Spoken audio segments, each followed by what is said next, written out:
Dear fellow truth seekers, thank you and welcome for visiting my channel, MythoReligio.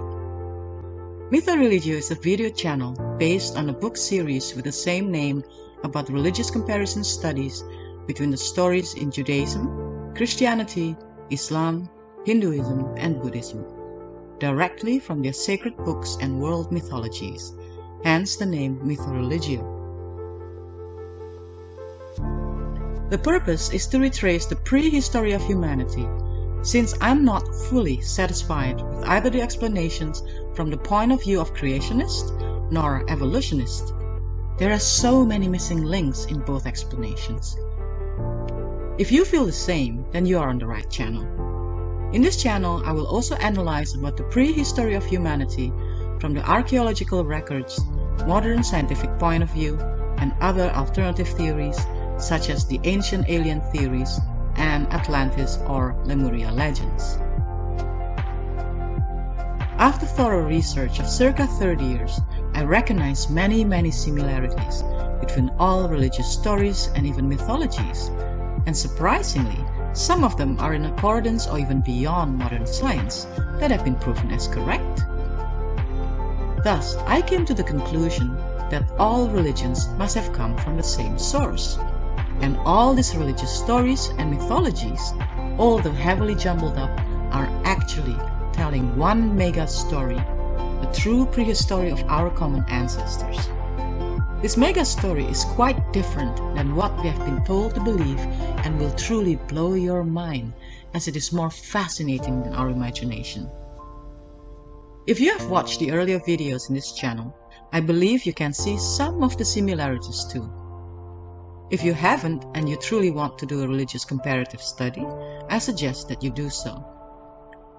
The best way to do a comprehensive religious study via this channel is by watching the videos starting from number 1 and continue until this present video and so on. That way you will see a clear pattern. In this channel, I will share almost all that I have written in my book series. However, there is one book so far that I cannot share in this channel due to its sensitive, shocking and dark nature, and also might be considered controversial to some, but I believe it sheds more light to the above conclusion. If you want to read this around 500 pages ebook with many full-color illustrations, you are more than welcome to download book number 5 entitled History of the Dark Side, that is available for free in ebook format that can be found in my website www.mythoreligio.com. You only have to give your email address and it will be sent to you directly. And no, I won't share your email address nor send any advertisement. The link is in the description box. If you want to get the physical book, kindly go to amazon.com. Now let's continue with this week's video. Video number 78 from MythoReligio series, Book 4.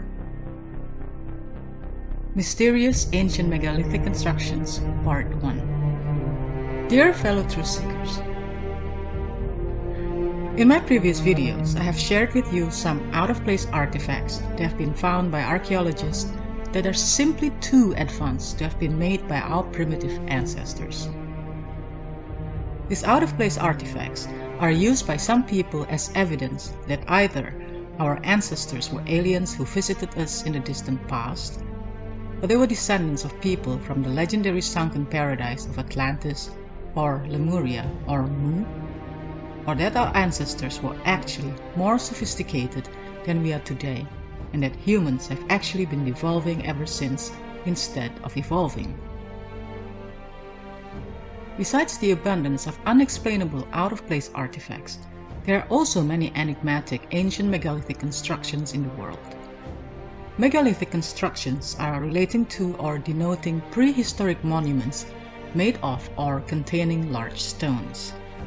And until today, it remains a mystery as to how did our supposedly primitive ancestors build them. Although almost all these megalithic constructions are already dated, some of the given dates are still open to argument. Why? It is because we cannot carbon date stone. Scientists can date rock formation by radiometric dating, but they can't date stone. Now, what is the difference between rock and stone? Robert Thorsten writes in his book Stone by Stone as follows. Rock is raw material in situ. Stone usually connotes either human handling or human use, although it can also be used to describe naturally produced fragments of rock larger than a cobble. Now, megalithic are constructed using stones. Only organic remnants of once living organisms can be carbon dated because the carbon-14 that is tested for is replenished in the organisms while they are alive. But once they die, it is no longer replenished and the carbon-14 decays. Only by measuring the amount of decay the age can be determined. The stone material would have to have either carbon in its structure, like a carbonate, or coated with ash or soot containing carbon to be dated. With Stonehenge, for example, it is not the age of the stone which is measured, but the age of the site. Burnt wood and other means have been used to date the structure. Other subtle clues like erosion of exposed surfaces can be used, although not terribly accurate. Usually, non-organic material can be dated by associated with organic artifacts found nearby, like a piece of wood that was used to raise the stones, which is the case for some pillars left in the ground. Furthermore, any digging around the site to allow the stones to be moved around would disturb the topsoil to a certain depth, and only the layers of topsoil that were added afterwards would match those of the undisturbed terrain, providing clues to the age of the site. So, the accuracy of the conventional dates of the ancient mega stone constructions is still debatable. Stonehenge. A stone circle is a monument of standing stones arranged in a circle, presently dated to the period of the European Neolithic circa 7000 BCE until 1700 BCE. More than 1,000 stone circles have been catalogued for the British Isles and parts of Western Europe, mostly lying not more than 100 miles from the sea. The most famous stone circle is Stonehenge. Stonehenge, meaning hanging stone, is a prehistoric monument located in the English county of Wiltshire. The Stonehenge that visitors see today is considerably ruined, many of its stones having been pilfered by medieval and early modern builders. Its general architecture has also been subjected to centuries of weathering and depredation. The monument consists of a number of structural elements, mostly circular in plan. On the outside is a circular ditch, with a bank immediately within it, all interrupted by an entrance gap on the northeast leading to the avenue. At the center of the circle is a stone setting consisting of a horseshoe of tall uprights of sarsen, tertiary sandstone, encircled by a ring of tall sarsen uprights, all originally capped with horizontal sarsen lintels. Within the sarsen stone circle were also configurations of smaller and lighter bluestones, igneous rock of diabase, rhyolite and volcanic ash. But most of these bluestones have disappeared. Additional stones include the so-called altar stone, the slaughter stone, two station stones and the heel stone, the last standing on the avenue outside the entrance. Small circular ditches enclose two flat areas on the inner edge of the bank, known as the north and south barrows, with empty stone holes at their centers. There were two types of stones used in its construction: the bluestone, weighing as much as 4 tons and brought from 240 miles away, and the sarsen stones averaging 18 feet in height and 25 tons in weight. How did the supposedly primitive people dress, lift, and raise these colossal stones? According to archaeologists, the iconic stone monument was erected as early as 3100 BCE, or at the latest 1100 BCE. Generally, it is agreed that Stonehenge served as a burial ground from its earliest beginnings. Stonehenge evolved in several construction phases, spanning at least 1,500 years.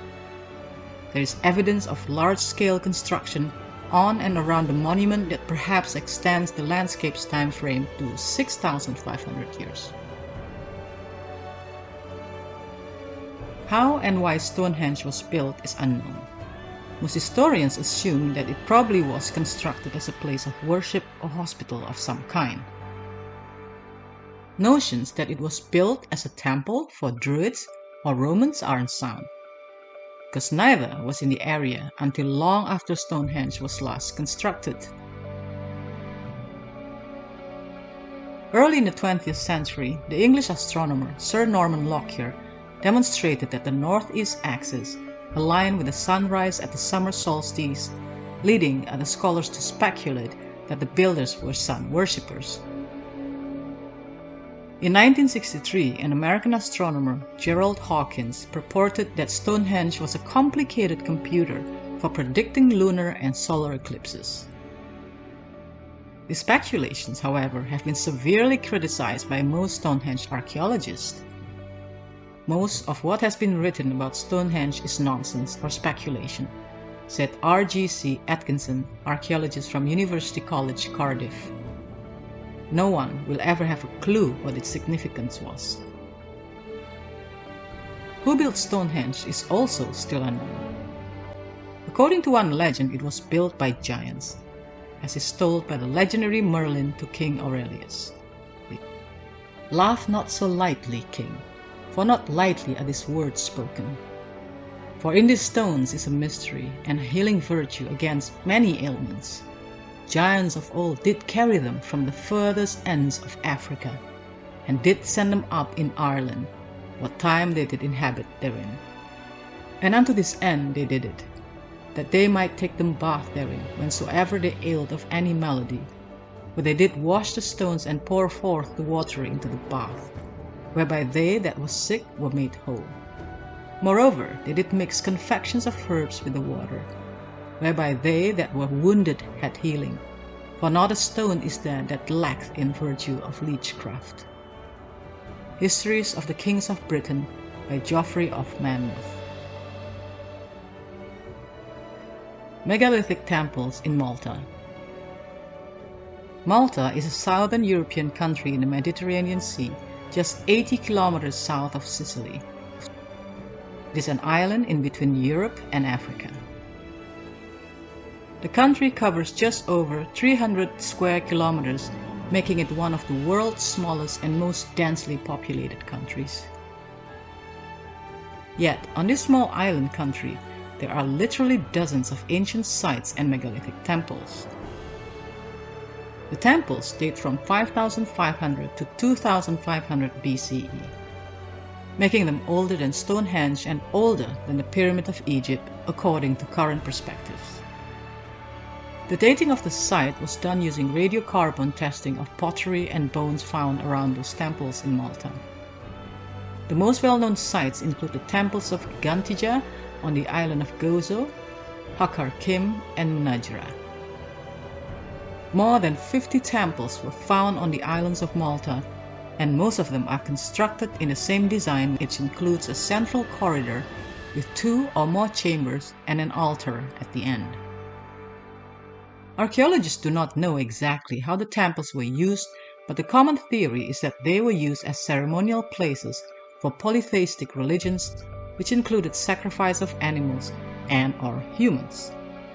Archaeological evidence, including numerous figurines and statues, suggests that the sacrifices were made to the goddess of fertility.